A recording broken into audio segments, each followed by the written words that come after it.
there are two major influences, two major thinking beliefs, two ideologies that permeate this world, I believe. Okay, one is called the employee mindset, and the other one is called the entrepreneur mindset. Two mindsets. You guys agree? Yeah. That's a great distinction, right? We all understand the difference, right? If you don't understand the difference, let me explain it to you very briefly, right? Very simple. You have to be at work at 8 o'clock. And traffic is fluid that morning. You get in your car at 7:30 like normally.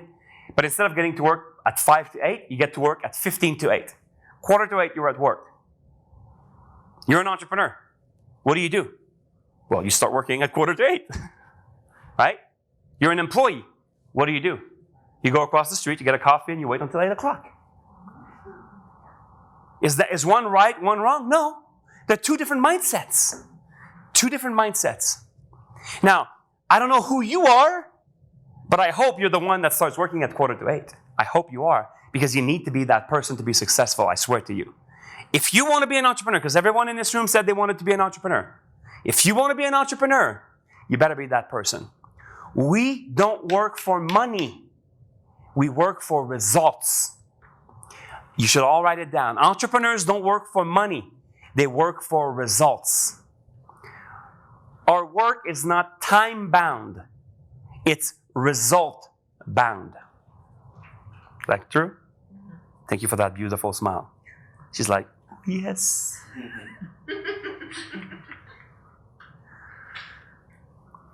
So Bobby, let's go back to Bobby. Right, Bobby is born in 1970, so in 1975 he starts school. That could be any one of you. In 1975, actually, so before he even goes to school, he's raised by parents. Now, statistically, his parents, what kind of influence do they have on him? Do they influence him to be an entrepreneur, or do they influence him to think like an employee, statistically? Absolutely, right? Because most of his parents are employees themselves. They're the ones actually going to work 15 minutes early and going for the coffee. So he's influenced to think like that. Bobby is influenced to think like that in his youth. And then Bobby goes to school. And in school, who influences him in school? Teachers. Who else? Yeah. Kids, right? What's the main attitude? Is it more of an entrepreneur or an employee attitude? Then maybe he goes to what you guys call varsity, university or college, what we call it in America. Let's call it college. He goes to college. Now, what's going to happen in college? How is he going to be influenced in college? Most statistically, what's the average? Employee mindset. And then he graduates from, why did he go to college in the first place? To get a good job. Right? He went to college to get a good job. So he graduates from college, he gets a job. What's the mentality in a job? How do people think? How do people talk? How do people congregate around that water cooler? What do they say? It's all employee mindset. This has been happening, ladies and gentlemen, for over 250 years. It's in your genes. It's in your genes. It's in your cellular memory. Whether you call yourself an entrepreneur right now or not, this is you. This is me. You want to be successful? We're going to have to change that. Most of you do not believe in this anymore.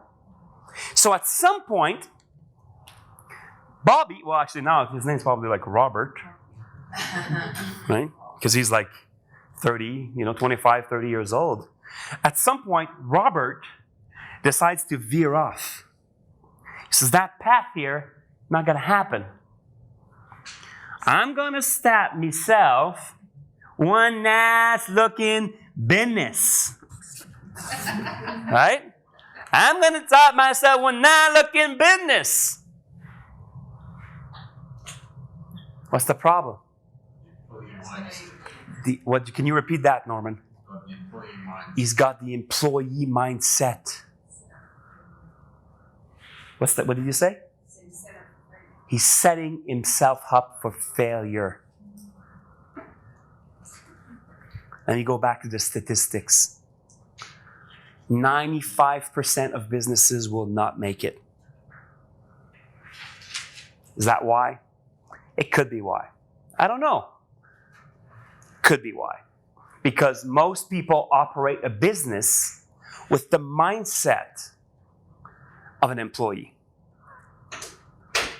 What are we going to do on Saturday morning? Right?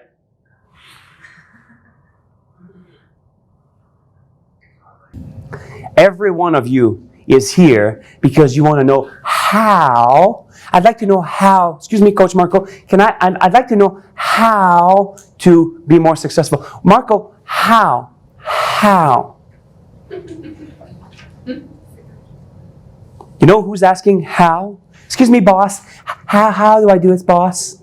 Boss. Excuse me, boss. I don't know how to do it, boss. Can you teach us how to do it, boss? In the meantime, I'm going to sit here and I'm going to wait. That's the employee mindset inside of you. Is it true that you need how? It's absolutely true. But here's the truth. The fact that you're asking how is your demise, ladies and gentlemen. It will lead to your demise. Every one of you is in this room thinking, how do I do this? The truth is this, right? How long have you been in business for? 3 years. 3 years. How long have you been in business for, Terry? 8 years. 6. Butter. 14.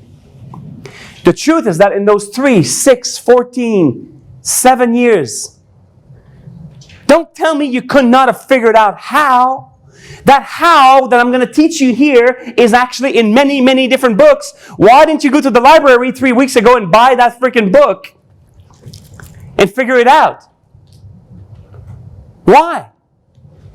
You know, I told you when I started this talk, I said one book is actually one person's complete life experience. Why are you waiting for me to tell you how? I'm not waiting for anybody. You want to know why I was successful without nothing but just the word systems? Because I never waited for anybody. I never waited for anybody. I never asked how. I sought out how.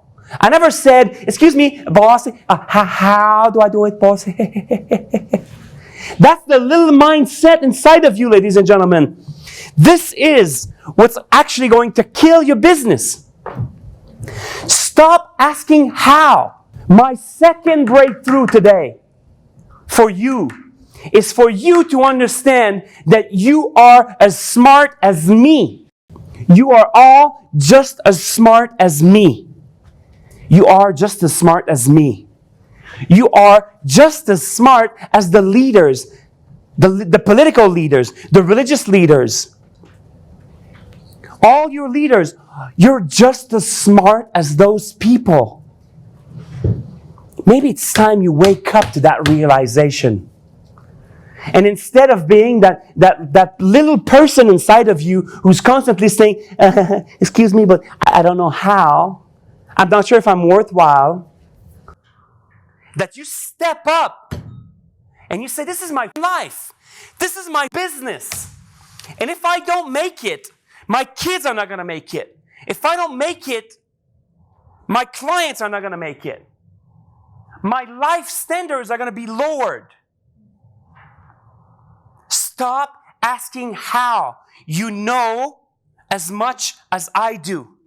You are as smart as me. Some of you, way more.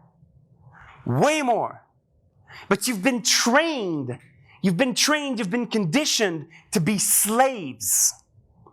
To be slaves of a system that constantly does not want you to raise your hand, does not want you to raise your head. Because if you raise your head, we call it the high poppy syndrome. What do we do with the high poppies? Click. You've been conditioned to be little people inside of you, but every one of you, deep down inside, you want to burst, you want to explode, you want to be who you know you're supposed to be. Every one of you. But you're conditioned. Stop asking how. You don't need your leaders. You need to figure it out. Entrepreneurs, successful entrepreneurs, step up and figure it out. When Steve Jobs, one of the most revered entrepreneurs of this generation, correct? When Steve Jobs decided that you and I were going to need an iPad, he didn't ask, who wants an iPad? We didn't even know it existed. It did not exist. Nobody wanted an iPad. When Steve Jobs said, I will design it, they will buy it, he was taking a risk. That risk, ladies and gentlemen, comes from consciousness. It's a knowingness. It's a knowingness. It's knowing about yourself. The more you know about yourself, the more you trust yourself, the more you take risks. That is the essence of entrepreneurship.